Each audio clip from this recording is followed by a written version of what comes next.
अस्सलाम वालेकुम। प्रोग्राम सहाफ़ी में मतीउल्लाह जान। आज की बड़ी खबर, साबिक़ वज़ीर-ए-आज़म इमरान खान को साइफ़र केस में बरी कर दिया गया है और ये बहुत बड़ा एक मुकदमा था जिसकी बुनियाद पे मुस्लिम लीग नून ने कौमी सलामती को दरपेश ख़तरात पर मुश्तमिल एक बयानिया बनाया था। और इसी वाले से बात करने के लिए आज हमारे साथ मौजूद हैं मुस्लिम लीग नून के रहनुमा बैरिस्टर अकील मलिक। बैरिस्टर साहब, बहुत शुक्रिया सहाफ़ी प्रोग्राम को वक्त देने का। ये बताएं कि ये कितना बड़ा सानिया है मुस्लिम लीग नून और हुक्मरान इत्तेहाद के बयानिए के लिए कि साइफ़र केस जैसा हसास मुकदमा भी हुकूमत ने हार दिया है।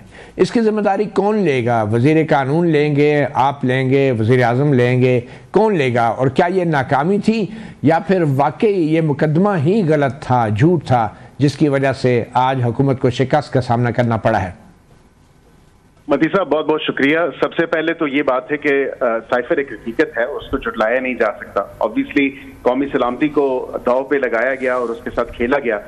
ये भी एक हकीकत है कि अप्रैल 2022 के जलसे में साइफर को लहराया गया और मुल्की और कौमी सलामती को जो खतरा था वो सब पूरी कौम ने भी देखा और सब पूरी कौम के सामने भी वो नजर आया।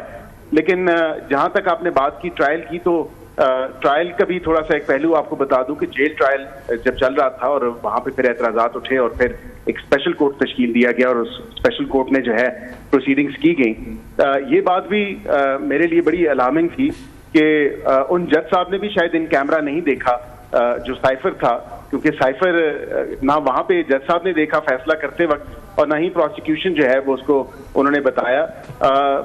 आज इवन अलार्मिंग बात ये थी कि वो वकला जो बानी पीटीआई को रिप्रेजेंट कर रहे थे और शाह महमूद कुरैशी साहब को रिप्रेजेंट कर रहे थे, उनसे भी सवाल हुआ कि आपने साइफर देखा, तो उन्होंने कहा हमने नहीं देखा। तो ये रिप्रेजेंटेशन इसी तरह ही थी। लेकिन हकीकत जो है वो ये है कि नेशनल सिक्योरिटी कंसर्न था, है और नेशनल सिक्योरिटी कंसर्न परसिस्ट कर रहा है। उसकी वजह यह है कि कोई भी सियासी लीडर, कोई सियासी जमात अगर अपने सियासी मकासद के लिए नेशनल सिक्योरिटी को इस्तेमाल करते हुए अगर अपना बयानिया बनाती है तो ये बड़ी अलार्मिंग सिचुएशन है। मगर बैरिस्टर साहब, अब ये बात तो पुरानी होगी ना। अब तो हाई कोर्ट ने कह दिया है कि ये मुकदमा गलत था और इमरान खान बरी हो गए हैं, तो इसकी कोई जिम्मेदारी लेगा हुकूमत में या नहीं?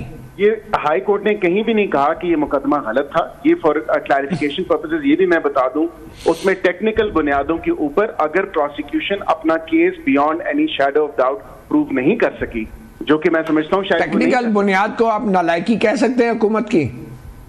नहीं, हुकूमत की नहीं, प्रोसिक्यूशन की। मैं इसमें ये भी बता, ये प्रोसिक्यूशन क्या होती है और हुकूमत क्या होती है? प्रोसिक्यूशन होती है और प्रोसिक्यूशन तो क्या प्रोसिक्यूशन के खिलाफ कोई कार्रवाई करेंगे? इतना बड़ा मुकदमा हार दिया।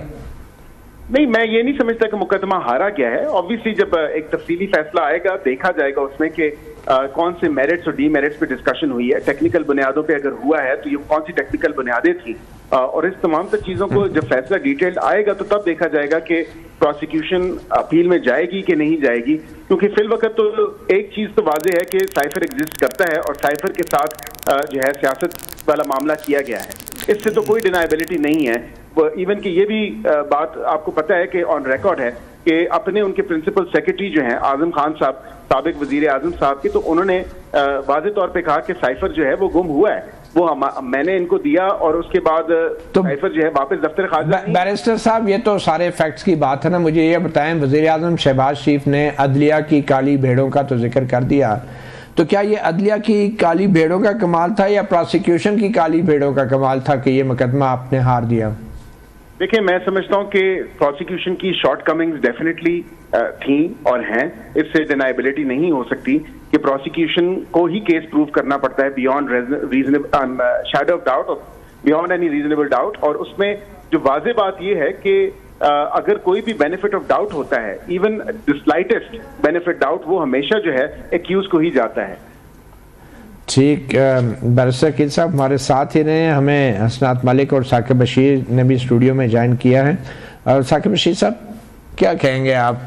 ये वैसे आपके ख्याल में ये क्या नालायकी थी या कोताही थी, या फिर जैसे कि वज़ीर आज़म शहबाज शरीफ साहब कह रहे हैं कि एक ट्रेंड चला हुआ है, इमरान खान साहब की हिमायत में फैसले आ रहे हैं?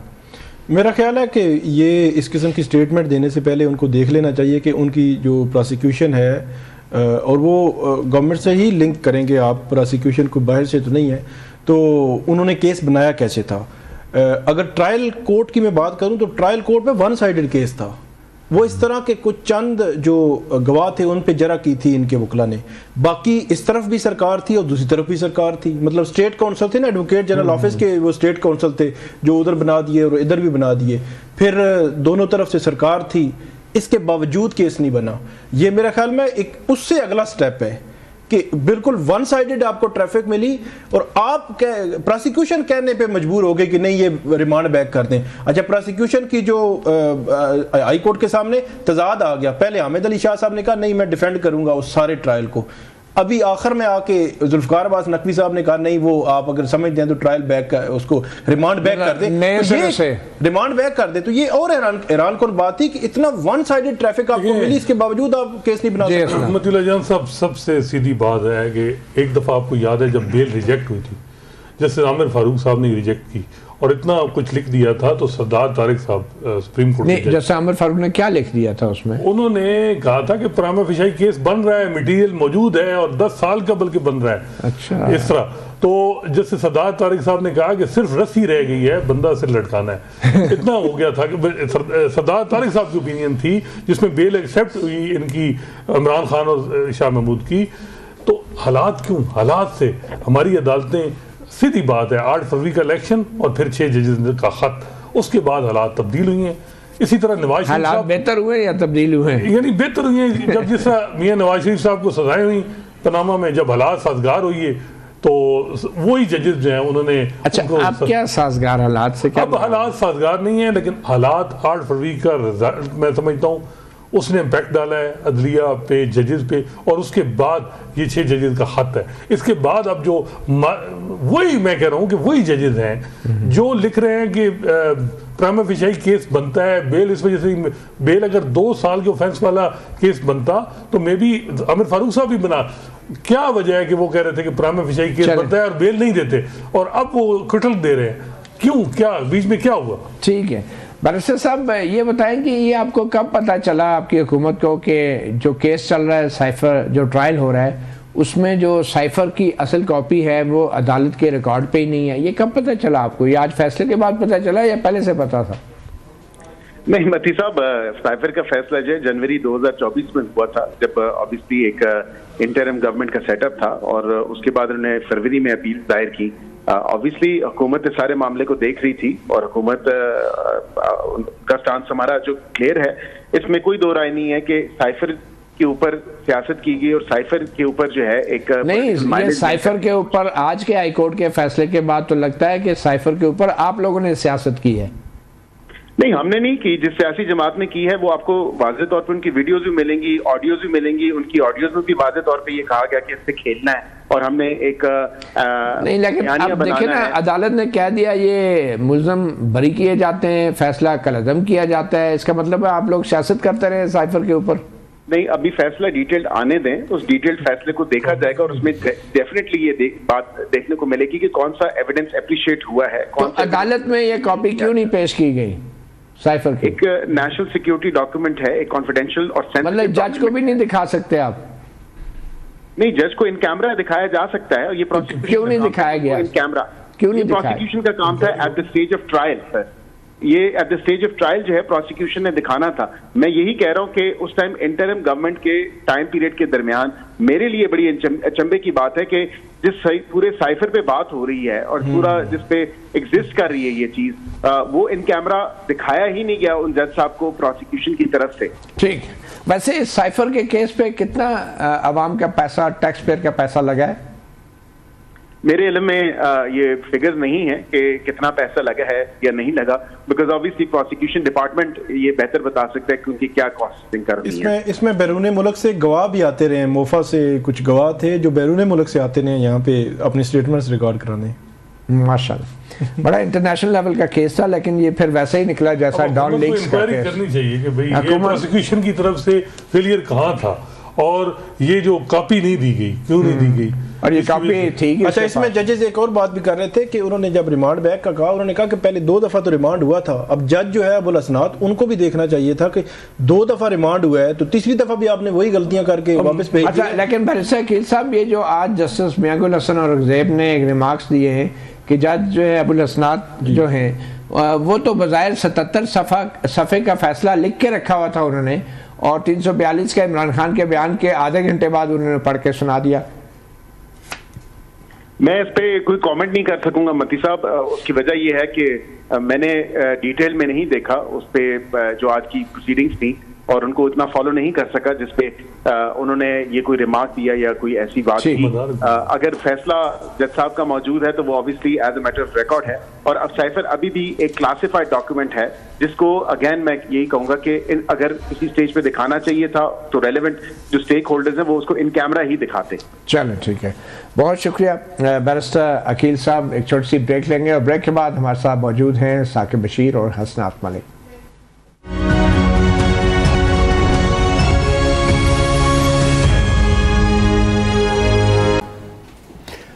Welcome back. अब बात करते हैं कि असल में हुआ क्या, साइफर केस में फ़ैसला क्या है और इसका मतलब क्या निकलता है।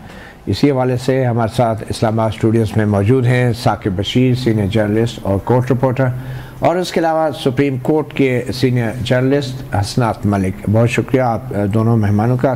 साकिब, बड़ा फ़ैसला है ये, और ये साइफर केस तो बड़ा ही ख़तरनाक केस था, और ये मेरे ख्याल में मौजूदा हुक्मरान इत्तेहाद का एक तुर्क का पत्ता था, यक्का था, कि जो पिट गया है।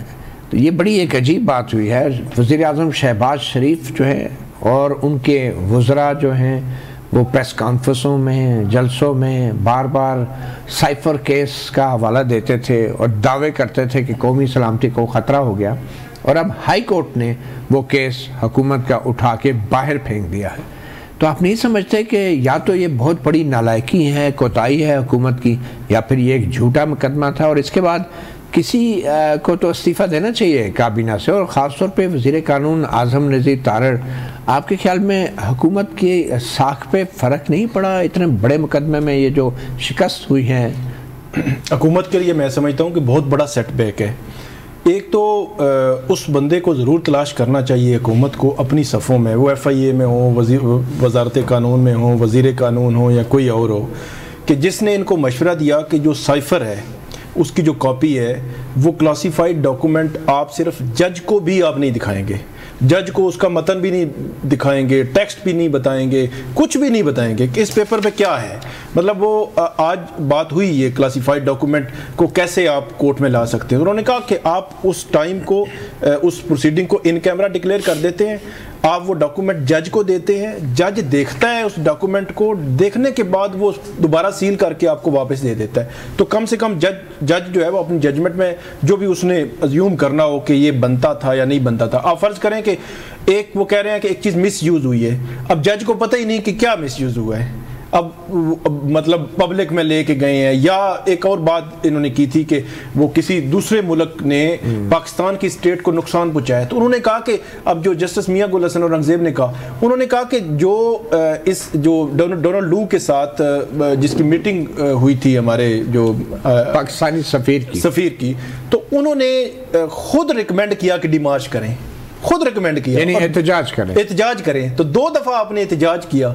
तो उन्होंने कहा कि ये तो फिर मतलब और सवालात भी उठ गए ना, कि एक तो आप किसी अदालती फोरम पे या जज को दिखाया भी नहीं है, दूसरी तरफ डिमार्च किया, एहतजाज भी किया गया। तो इसका मतलब ये हुआ कि वो कोई लव लेटर नहीं था, वो उसमें कोई ऐसी चीज। लेकिन इशू ये तो नहीं था कि उस लेटर में क्या था, इशू ये था कि एक क्लासिफाइड डॉक्यूमेंट था जिसको बाज़ाहिर लीक हुआ और लीक किया गया और सियासी मकासद के लिए। आज जो आमिर फारूक साहब ने आखिरी जब फैसला महफूज हुआ तो उन्होंने एक बात की, उन्होंने कहा कम से कम आपने वो दिखाया होता ना किसी जज को या किसी फोरम पे ये चीज़ लाई होती क्लासिफाइड डॉक्यूमेंट की, तो फिर आपके केस की पोजीशन और होती। मतलब आपने एस्टेब्लिश तो करना है ना कि क्या मिसयूज हुआ है, क्या चीज़ किस तरह हुई है सारी।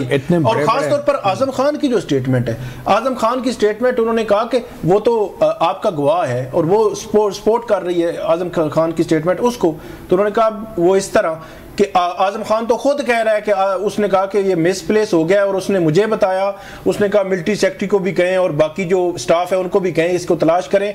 फिर आजम खान कहता है कि मैंने वजारत खारजा को भी बता दिया। तो उन्होंने कहा कि प्रोसीजर तो उन्होंने कर दिया, कि फिर आप इसको किस पैराहे में लेंगे कि नेग्लिजेंस अगर है तो किस लेवल की है, जिसमें आपने उनको जो है वो मैक्सिमम पनिशमेंट देनी है। ठीक है। बहरहाल साकिब, ये वो केस था जिसमें वज़ीर आज़म शहबाज शरीफ भी बहुत बढ़ बढ़ के बयान देते रहे। एक आपको याद दहानी के लिए कि शहबाज शरीफ साइफर केस के हवाले से क्या कहते थे, ये छप किस तरह गया है। शहबाज शरीफ बतौर वज़ीर आज़म ये कह रहे हैं कि जो छपा है वही साइफर है, तो इसका मतलब है शहबाज शरीफ तस्दीक कर रहे हैं कि जो छपा है वो साइफर है। तो असनाद मलिक साहब, ये शहबाज शरीफ साहब भी वही गलती नहीं दोहरा रहे, सिर्फ एक खुफिया दस्तावेज की तस्दीक कर रहे हैं कि यही थी। एक लाइन मैं ऐड कर दूं कि जो प्रोसिक्यूटर हैं ये जुल्फ़िकार अब्बास नकवी साहब, इन्होंने एक दिन कहा कि इमरान खान साहब ने उसका मतन डिस्क्लोज कर दिया जलसे में। हाँ। तो उन्होंने पूछा कि जलसे में जो कुछ बोला उन्होंने वो उसका मतन था, तो फिर वो कंफ्यूज हो गए।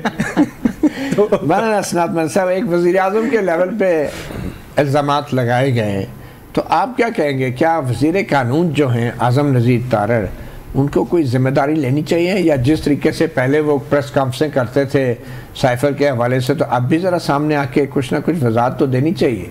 मेरा नहीं ख्याल कि आज़म नज़ीर तारड़ इसको सुपरवाइज कर रहे हैं, इस केस को साइफर। वो पाकिस्तान के वज़ीर कानून हैं जी, और उनके होते हुए ये सारा केस लड़ा है। और आपको पता है वफाकी हुकूमत वजारत कानून जो है वो प्रोसिक्यूशन टीम भी हायर करती है, वो इंस्ट्रक्शंस भी देती है। इनिशियली फेडरल कैबिनेट ने मंजूरी दी थी, तो उसमें वजारत कानून का रोल बिल्कुल, और वो हदायत भी वजारत कानून देती है वफाकी हुकूमत की तरफ से। इस सारे केस को तो उन्हीं की जिम्मेदारी है, वो ये तो नहीं कह सकते मैं तो इसको सुपरवाइज नहीं कर रहा। देखिए ये बात तो आपकी ठीक है, थ्योरेटिकली भी देखा जाए, लीगली भी देखा जाए, वो ही बनते हैं। लेकिन बज़ाहिर ये लग रहा है कि ये नेशनल सिक्योरिटी का इशू था, इसमें नेशनल सिक्योरिटी के इदारों ने भी कोई ना कोई अपनी इनपुट दी होगी। और हम देख रहे हैं कि बड़ा अनफॉर्चुनेट है, जब भी इस किस्म के केसेस हैं क्यों हमें जो है वो सुबकी का सामना हो रहा है। कलभूषण केस है, अगर हम काउंसलर एक्सेस दे देते थे और उसके बाद ये जो है वो जो कुछ हमारे खिलाफ ICJ में आया कि दोबारा उसको इफेक्टिव रिव्यू दें, ये चीज़ें ना होती, फिर हमें एक्सेस देनी पड़ी ना। उस वक्त अगर हम पहले दे देते और फिर उसके बाद सजा, यही मामला है कि अगर साइफर इस दफ़ा दे देते तो मे भी हालात डिफरेंट होते। और आपको याद है कि सुप्रीम कोर्ट ने जब इस मामले को देखा और वो ऑर्डर अभी भी बेल जो जिसमें ग्रांट हुई, उसमें एक बड़ी इंटरेस्टिंग बात है। एक तो जस्टिस सरदार तारिक ने कहा था कि जस्टिस आमिर फारूक, क्योंकि उन्होंने बेल रिजेक्ट की थी, उन्होंने कहा ये इतना लंबा ऑर्डर लिख दिया, मेरिट पे भी डिस्कस कर दिया। और ऐसा बज़ाहिर लग रहा था कि वो जो जज थे जुल्करनैन साहब, उनको बाकायदा गाइडलाइन दी गई है कि इस तरह जाएं। तो सुप्रीम कोर्ट ने कहा कि जो मटेरियल इस वक्त मौजूद है, जो आप बता रहे हैं कि ये जो इमरान खान के खिलाफ जो केस है ये फाल करता है उस कैटेगरी में जिसमें मैक्सिमम सज़ा 2 साल है, और 2 साल है जिसकी वजह से उनको जमानत मिल रही है। जो 10 साल वाला केस आप बना रहे हैं वो तो मटेरियल ही नहीं है। एनिमी स्टेट को कौन सा फ़ायदा दिया इमरान खान ने, कौन सा राज दिया, उसका मटेरियल आपके पास है ही नहीं। तो वो रिजवान अब्बासी साहब थे, जुल्फ़िकार नकवी। रिजवान अब्बासी साहब वैसे मैं हैरान हूँ, ये हर जगह फिट हो, कभी मतलब कोई वकील ही चेंज कर दें, कोई थोड़ा तरीका वारदात। मैं हैरान हूँ कि इतना बड़ा फेलियर है, और मेरी और आपकी जेब में पैसे जो है इनको स्टेट ने जो वकील किए, और इतना पैथेटिक केस बनाया कि जब गुस्सा आ रहा है कि ये केस कमजोर बनाया हुकूमत ने, या केस था ही नहीं। आप क्या कह रहे हैं? मैं समझता हूँ कि 2 साल का जो केस था, जो सुप्रीम कोर्ट की ऑब्जर्वेशन थी कि मटेरियल इतना है कि प्राइमा फेशी 2 साल का मैक्सिमम सजा इमरान खान को हो सकती, क्या अगर उसको भी फोकस नहीं, क्योंकि मुझे लग रहा है कि जानबूझ के केस को खराब किया गया है, ताकि देखें ये भी कोई तरीका नहीं है कि कोई इस किस्म की कॉरेस्पॉन्डेंस कोई भी हेड ऑफ स्टेट इस तरीके से जलसे में लड़ाए। अगर ठीक है इमरान खान को हो गया, लेकिन इमरान खान ने भी गैर जिम्मेदाराना तरीका अपनाया जो नहीं होना चाहिए। लेकिन जिस तरीके से हमारे इदारों ने इसके ये तो तय है ना कि इमरान खान ने जो उसकी ऑडियो भी उनकी आई थी, उन्होंने उसको सियासी मकासद के लिए तो इस्तेमाल किया। बिल्कुल, और वो ऑडियो ये भी थी कि हमने खेलना है, तो एक सेंसिटिव डॉक्यूमेंट को ये भी तय है। तो ये चीजों को साबित करने में नाकामी की जिम्मेदारी किसको लेनी चाहिए? मैं समझता हूँ पूरे हमारे जो हुकूमती जितने इस वक्त प्राइम मिनिस्टर, पहले कौन है प्राइम मिनिस्टर, कैबिनेट, लेकिन वो केयर टेकर गवर्नमेंट भी थी। अब देखना है कि उस वक्त जो लोग थे, अब शहबाज शरीफ तो 15 अगस्त 2023 को FIR हुई थी, 15 अगस्त 2023 को, तो उसका हिसाब से देख। लेकिन इसका बड़ा सेटबैक तो देखिए। एक और दिलचस्प बात यह है कि चीफ जस्टिस आमिर फारूक और जस्टिस मियां गुल हसन औरंगजेब जी, इन्होंने रिलीफ दी है जी। इमरान खान को, पीटीआई को चीफ जस्टिस आमिर फारूक की तरफ से एक बड़े अरसे बाद एक बड़ी रिलीफ मिली है। तो पहले जस्टिस आमिर फारूक के बारे में पीटीआई के क्या ख्यालात थे वो भी ज़रा सुन ले। रऊफ हसन साहब क्या कहते थे? हमने प्रोटेस्ट किया है और इस सिलसिले में ख़ासकर जो चीफ जस्टिस आमिर फारूक साहब हैं, chief justice of Islamabad high court, उनका जो कॉन्डक्ट रहा है उसके बारे में शदीद खदशात जो हैं वो कोर कमेटी के मेंबरान ने उनका इजहार किया है। वो हर केस में एक जज के तौर के ऊपर शामिल होते हैं और हर केस को वो इतने स्लोली आगे बढ़ाते हैं कि वो वर्चुअली जो है उसमें जस्टिस का कहीं अंसर नज़र नहीं आता। हमने बसा औकात जस्टिस आमिर फारूक के बारे में अपने डिस्ट्रस्ट का इजहार किया है। हमने बसा औकात कहा है कि वो अपने आप को उन केसेस से अलहदा करें जो खान साहब के बारे में हैं, लेकिन वो ढाटाई से हर उस केस में अपने आप को शामिल करते हैं जो कि खान साहब के बारे में होता है। तो ये थे रऊफ हसन साहब साइफर केस के फैसले से पहले। अब मालूम नहीं अब उनकी क्या पोजीशन होगी। तो साकिब रशीद साहब, जस्टिस आमिर फारूक के ऊपर जो पीटीआई जिस तरह हमले करती रही है, तो आपके ख्याल में ये जो आज का फैसला है ये पीटीआई के दबाव में है या किस तरह हुआ है? ये यही कह सकते हैं, मतलब इस लिहाज से अब दबाव है या नहीं है, लेकिन इन्होंने तो कोशिश तो अपनी यही लगती है, क्योंकि जितनी भी दरखास्तें अभी पेंडिंग पड़ी हुई हैं, जो एतराज़ात होते रहे हैं उन पे, वो ऐसा नहीं है कि उन्होंने दरखास्तें वापस ले ली हैं।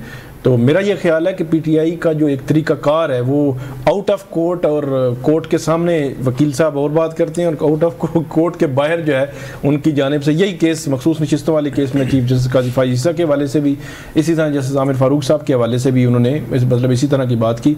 लेकिन अब रवैया चेंज होगा या नहीं होगा, लेकिन वो एक दरख्वास्त नहीं थी बकायदा, वो मैं कह रहा हूँ पेंडिंग है, वो पेंडिंग पड़ी हुई है, वो पेंडिंग पड़ी हुई है, अभी भी पेंडिंग पड़ी हुई है। उस वक्त बड़ा स्ट्रिक्टली बढ़ के पूरा उन्होंने, और वो वापस नहीं लेंगे अभी वापस बिल्कुल जो है वो नहीं लेंगे। अच्छा, एक चीज सिर्फ मैं कर दूं, वो जस्टिस मियां गुल हसन औरंगजेब ने एक बात की थी, प्री रिटन जजमेंट। हाँ, ये बड़ी मतलब बात थी कि ये जो जज ने बात लिखी है, फैसला जो उन्होंने कहा था कि 342 का जब इमरान खान का बयान हुआ तो उसके आधे घंटे बाद 77 सफ़ात पर मुश्तमिल जो है एक फैसला आ गया। तो ये तो बज़ाहिर एक पहले से तहरीर शुदा एक डॉक्यूमेंट था, मगर देख ले एक वज़ीर आज़म को काफ़ी टाइम लग गया था पनामा केस में अपनी सज़ाओं को ख़त्म कराने में।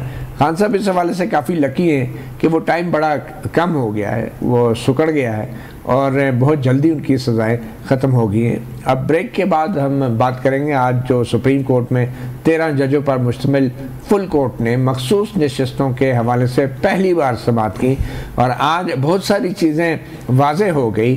जो सवाल उठ रहे थे कि आखिर चीफ जस्टिस काजी फायज़ ईसा क्यों फुल कोर्ट बना के बेंच पर मौजूद हैं और कौन कौन से जजेस मखसूस नशिस्तों के हवाले से क्या सोच रहे हैं, उन सवालों के जवाब भी हमें आज मिलके एक छोटी सी ब्रेक लेते हैं और ब्रेक के बाद बात करेंगे हसरत मलिक से। वेलकम बैक सहाफ़ी प्रोग्राम में। आज सुप्रीम कोर्ट में 13 जजों पर मुश्तमिल फुल कोर्ट ने मखसूस नशिस्तों के हवाले से जो हुकूमत की अपीलें हैं उनकी समाअत शुरू की हैं, और आज चीफ जस्टिस काजी फायज़ ईसा और दीगर जजेस की तरफ से सवालात की एक बौछार थी जो वकला के ऊपर की गई, और बहुत सारे जजेस ने अपने रिमार्क्स के ज़रिए कुछ अंदिया ज़रूर दिया कि उनके जहन में कौन से सवालात हैं जिनकी बुनियाद पे वो हतमी फ़ैसला दे सकते हैं। तो हसरत मलिक साहब कैसे देख रहे हैं आज चीफ जस्टिस काफ़ी डिस्टर्ब नज़र आए, क्योंकि 13 जजों को वैसे भी कंट्रोल करना बड़ा मुश्किल होता है और चीफ जस्टिस का काम कंट्रोल करना भी नहीं है।